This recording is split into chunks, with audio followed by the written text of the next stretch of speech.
Okay, section 4.3 is on mixed and entire radicals. So square roots are one type of radical that we've used in the past, and we know that the square root symbol indicates that it is the positive or principal square root of a number. For example, if we say the square root of 4, we're looking for the answer of 2, not negative 2, because we want the positive number which when multiplied by itself gives you the value under the root sign. Radicals, as we know, can be extended to other types of root, not just square roots. And this would be indicated, what root we want would be indicated by the index. In this case, example here, we've got the cubed root. The index is 3. The radical symbol is just basically this symbol right here. And the radicand is the number that's underneath the radical symbol. And the whole entire thing is called a radical. So there's a property of radicals that we can use to help us simplify radicals and work with radicals. And one of the properties that's an important property is the fact that the square root of a number times the square root of another number can be both combined to be the square root of the product of those two numbers under one square root sign.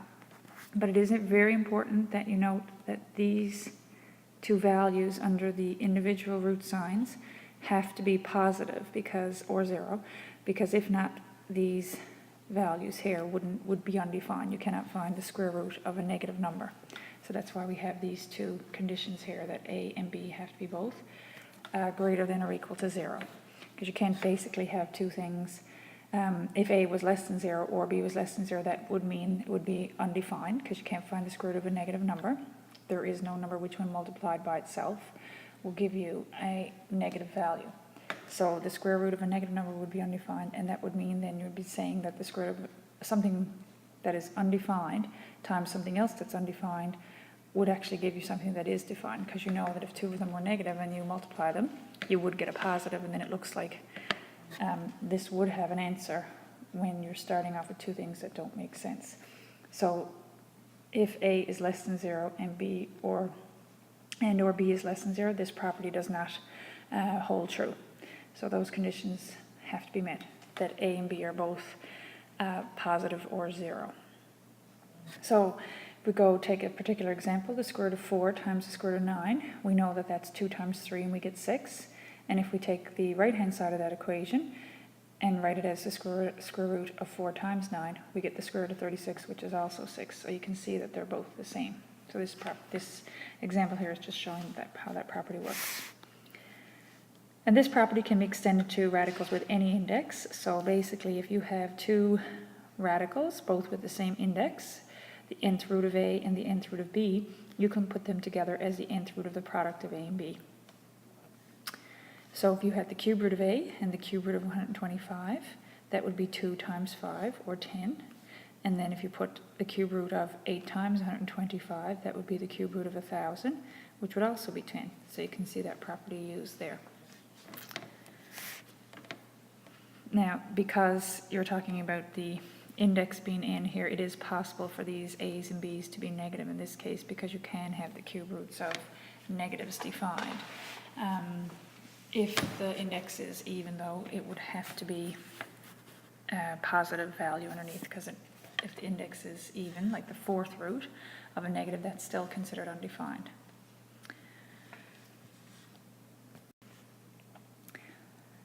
When you're working with radicals, you can express them as entire radicals or as mixed radicals. And an entire radical has everything underneath the radical sign, whereas a mixed radical can have a real number part outside of the radical symbol. So we're going to practice now changing from one form to the other. So the first example asks us to express as a mixed radical. And part of the method of expressing as a mixed radical involves looking at the type of radical you're working with, which in this case is a square root. The square root of 20 is a. And what you would have to do is see if you can break down your 20 into a product of numbers where one of those numbers is a perfect square. So if we think about our perfect squares, and I'll just list off some of the perfect squares just to remind you. Our perfect squares, well, 1 times 1 is a perfect square, but one is not a helpful perfect square when we're doing this. 2 times 2 is 4, 3 times 3 is 9, 4 times 4 is 16, 5 times 5 is 25, 6 times 6 is 36, 7 times 7 is 49, 8 times 8 is 64, 9 times 9 is 81, and 10 times 10 is 100, and continue on. So when we look at 20, the biggest perfect square factor of 20 is 4. So if we rewrite the 20 as 4 times 5 and use our property that we just talked about, the square root of 4 times 5 can be broken up into square root 4 times square root 5, then that would give you 2. Square root of 4 is 2, root 5. And this would be considered simplified because 5, which is under the radical sign now, has no other perfect square factors other than 1. 18 would be broken down into factors. If there is a factor of 18 that's a perfect square, you'd break it down using those factors. So that would be 9 is a perfect square factor of 18. So 9 times 2, and then you'd use your rule. That's the square root of 9 times the square root of 2, which would be 3 root 2. And there it is expressed as a mixed radical. Some people get confused with this and just break it down into factors of 18, like square root of 6 times the square root of 3, but that's not helpful because neither 6 nor 3 are perfect squares. You want to make sure that if you're going to break it down, it has to be broken down into a product of a perfect square times another factor.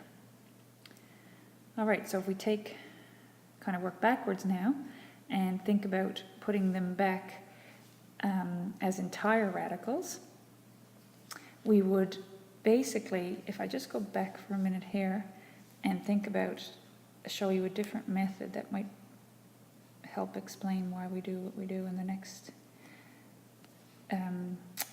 example, how you put them back into entire radicals. Okay, so if I take root 20 and instead of looking for the biggest perfect square factor, I break it down into its prime factors, it would be 2 times 2 times 5. And when you look at that, if you're talking about a square root, you could only find the square root of things that are perfect squares. And perfect squares basically would be written as a number times itself. So basically when you have prime factors, if you've got a pair of prime factors, then that means together they make a perfect square. So when you have 2 2's there, that's actually the square root of 4. So that can come out as 2 outside, and you'd be left with 5 inside. So you can do change it from entire radical to a mixed radical that way as well. And this one here, root 18, if we were to break it down to prime factors, you would have 9 times 2 is 3 times 3 times 2.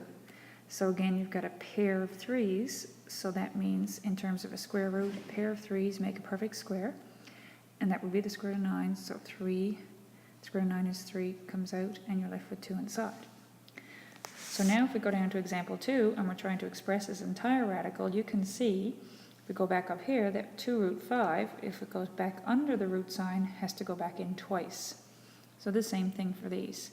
If you have 5 root 2, then if you want to put that 5 back under the root sign, you can't put 5 back under, you have to put 5 times 5, because you need the square root of 25 to give you a 5 outside. So then if you multiply all those together, you're going to get 50. The square root of 50 would be the entire radical. And similarly for 3 root 7, that 3 to go back under would have to be multiplied by itself 2 times under the root sign. And that would give you 21 times 3 is 63.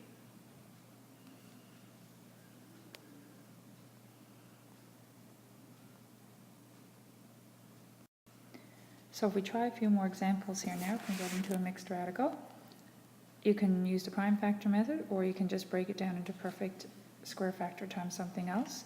So perfect square, I know 40 would be 4 times 10. So that would give me the square root of 4 times the square root of 10, which would give me 2 root 10. Now, some people can go from the first step to the third step, that's perfectly fine. You can kind of skip that middle step if you're comfortable. So the square root of 54, again, if you think about perfect square factors, I know that 9 is a perfect square factor of 54, 9 times 6. So then that can be broken down as the square root of 9 times the square root of, that didn't go so good. Go back and fix that. So square root of 6, which would be 3 root 6. And 24 has a perfect square factor of 4. And then that would be square root 4 times square root 6, which is 2 root 6. And you know you're finished. Well, that is a mixed radical, but if you're asked to simplify it, the number that's left under the radicand should not have any other perfect square factor besides 1. And each of those numbers, 10, 6, and the last one, 6, they all are, the only perfect square factor they would have would be 1. So they would be considered simplified radicals as well. So now question number 2, we're going to start with a mixed radical and change it back to an entire radical. So because all of the questions in number 2 are square roots, that means the number that's outside of the square root symbol, if we want to put it back under the radical sign, we would have to put it back in 2 times. So that would be 3 times 2 times 2, which would equal 12, square root of 12. And the next one would be 3 times 5 times 5. We want to put the 5 back in, it has to go in twice. So that would be, if you multiply all those, you get the square root of 75.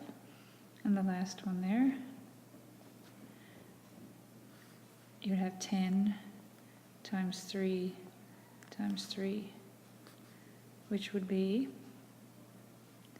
the square root of 90. In example 3, just takes basically what we were just doing and extends it to another index. Rather than the square root symbol, we'd use a radical that is a cube root or a fourth root. So if you have a cube root, you would need the number to, in order for it to come outside of the radical sign, you would need it to be a perfect cube underneath the radical symbol. So that would mean we would be looking for perfect cube factors of 40. And if you think about the perfect cube factors, just write a few down here.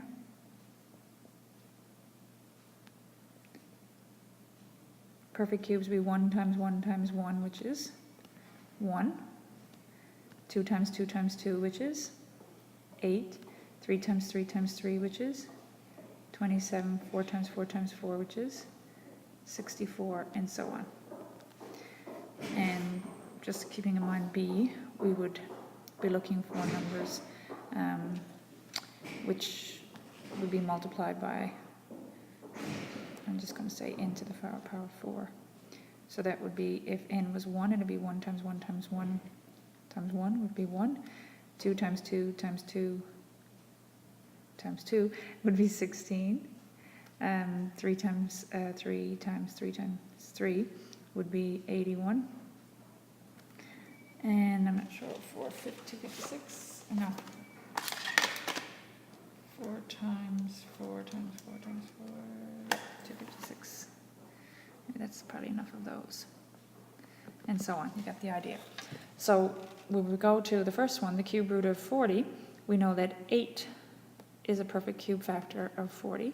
So we would break 40 down as 8 times 5. And then we could separate that as the cube root of 8 times the cube root of 5, which would be 2 cube root 5. And it's really important to keep that index in there. If you wanted to do the prime factor way, just to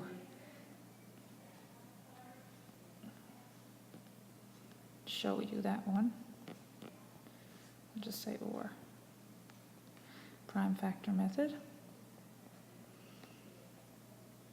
You would break down the cube root of 40 into its prime factors. And I know 40 is 8 times 5, and 8 is 2 times 2 times 2 times 5. So if it is a cube root, you would be looking for something or a factor, prime factor that occurs 3 times. So because there are 3 2's, that means you have a cube root in there, a perfect cube. So cube root of 2 times 2 times 2 would be 2, and you'd be left with the 5 inside. If I do B here, I would be looking at numbers which are powers of 4 that are factors of 162, and I know that 81 goes into 162 2 times. So therefore I could break that down into the 4th root of 81 times the 4th root of 2, which would be 3 4th root 2. Okay, and if you use the prime factor method,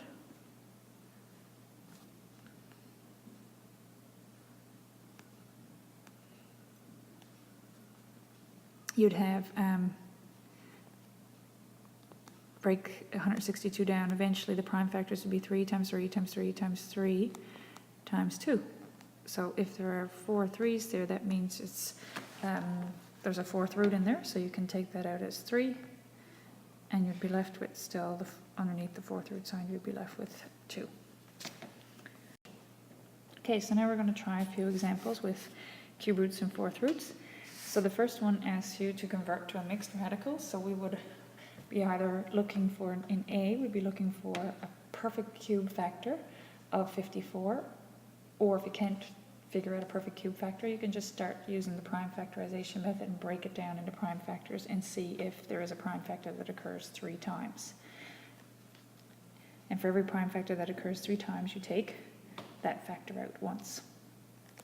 All right, so I know that 27 is a perfect cube and it is a factor of 54, so I'm going to use that method.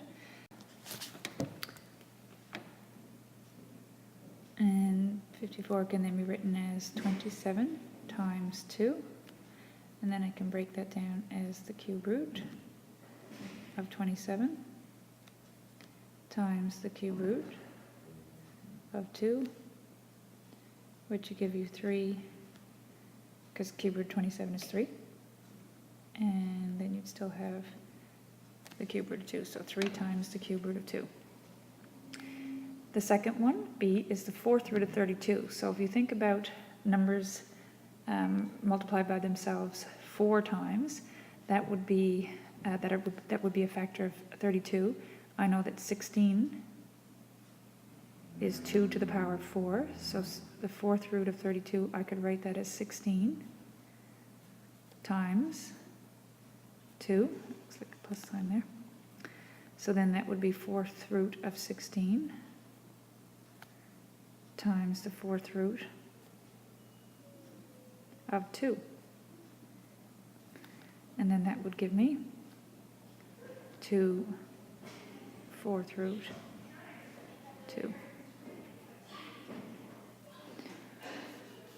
And the last one, cube root, again, I'd be looking to break that down into perfect cube factor times of 250, and that would be 125. I know it's a perfect cube, and it is a factor of 250, so it'd be 125 times 2, which is the cube root of 125 times the cube root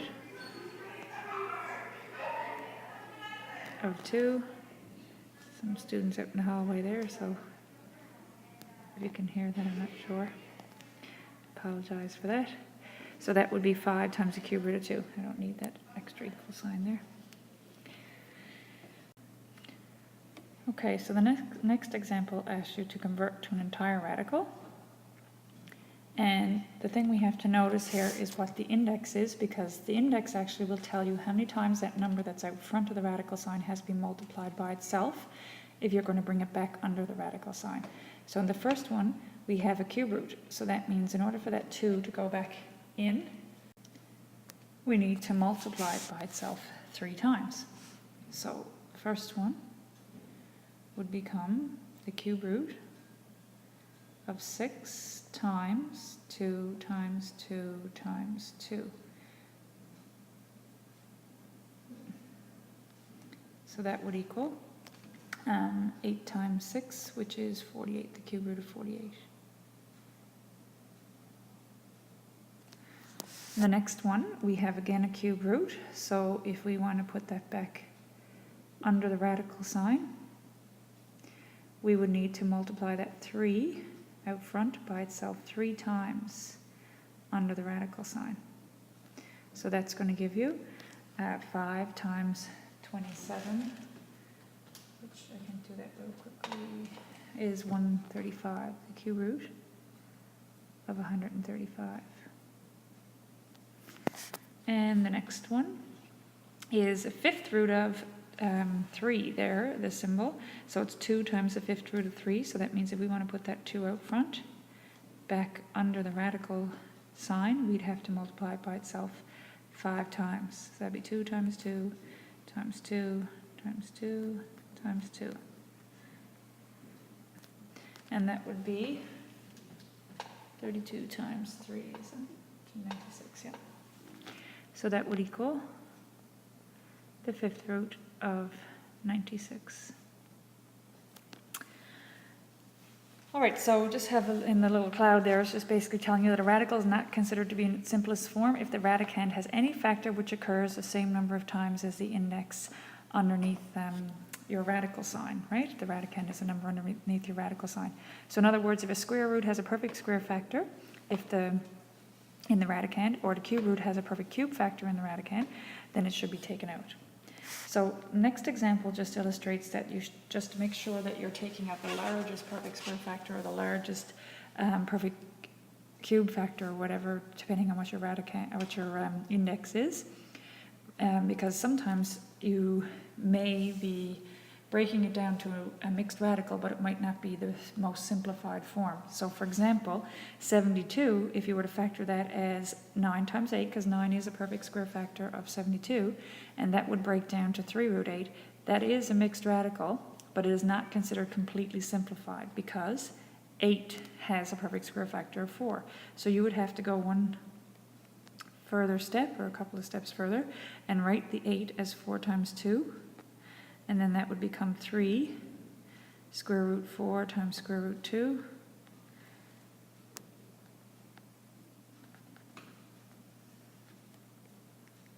square root 2, which would be 3 times 2 root 2, which is 6 root 2.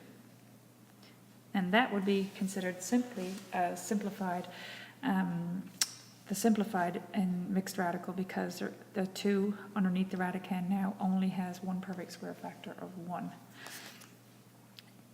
An alternate way to do that would have been if you had taken the 72, rather than do all those steps of breaking it down to 3 root 8 and then breaking it down to 6 root 2, if you had taken the largest perfect square factor of 72 out, you would get largest perfect square factor is 6. 36 times 2 gives you 72.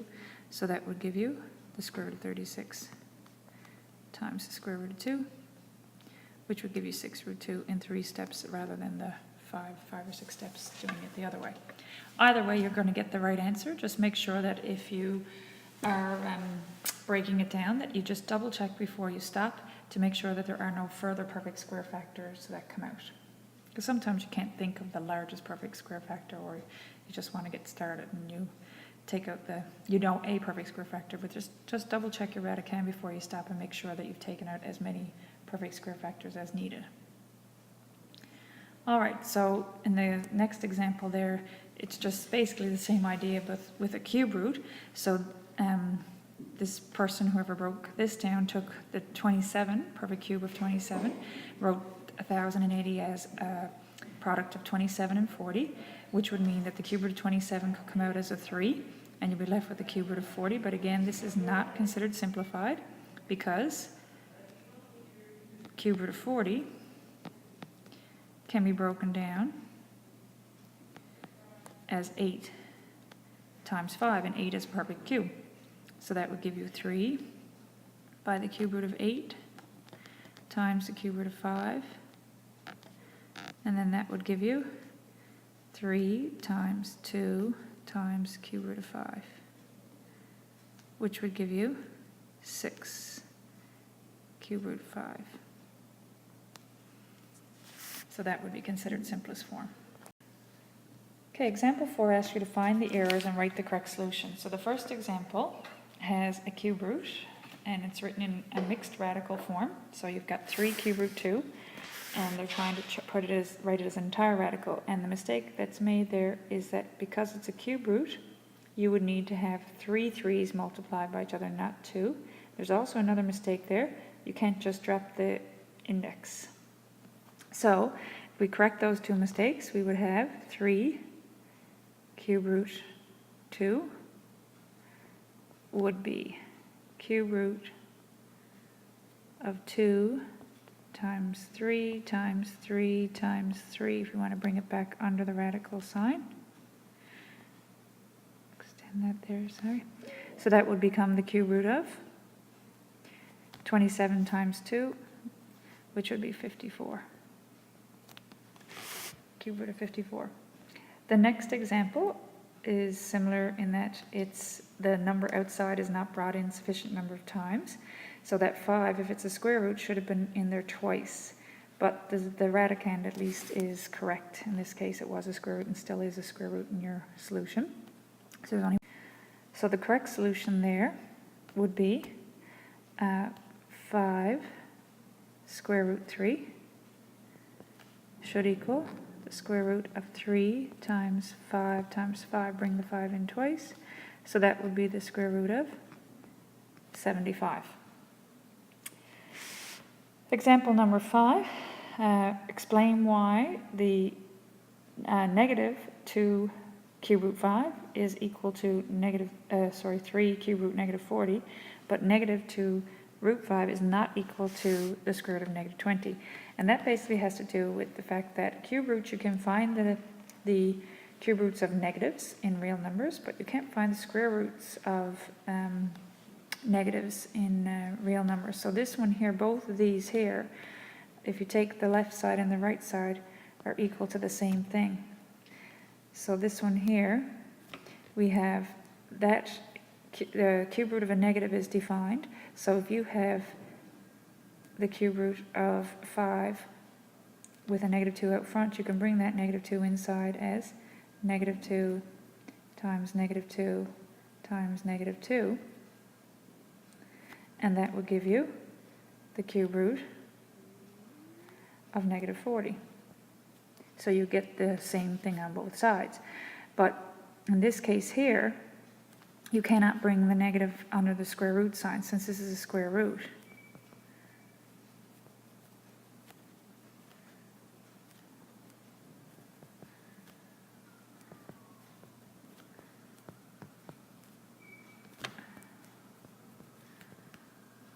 We can't bring negative values under the square root symbol since square root of a negative is undefined.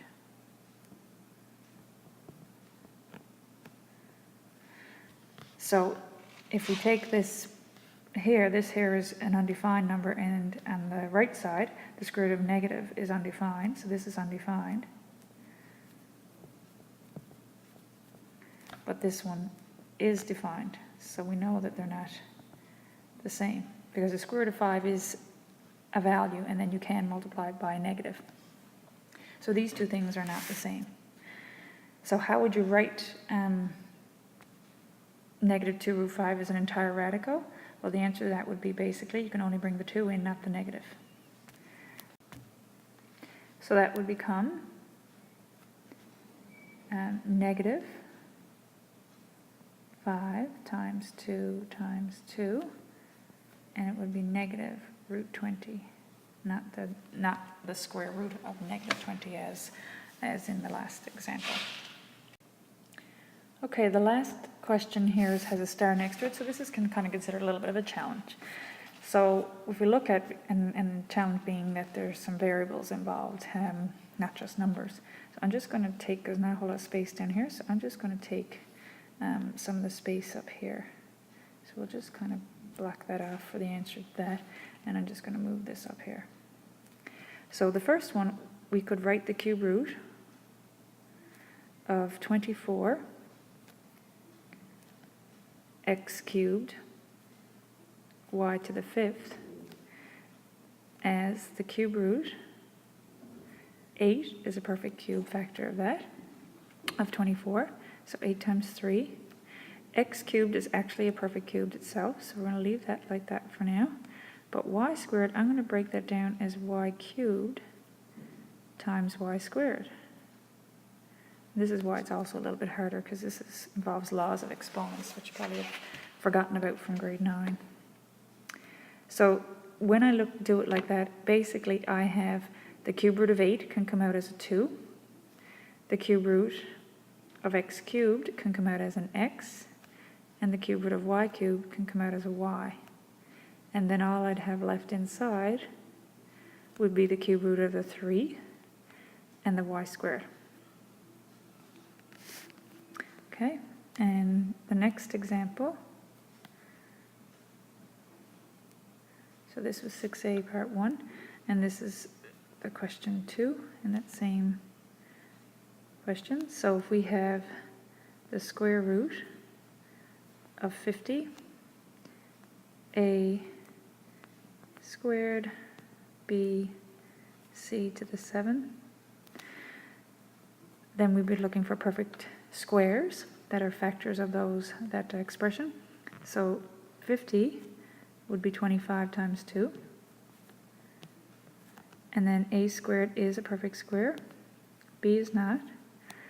And I'm going to have to go back and try to make that a little bit smaller to fit in there because I don't have enough room.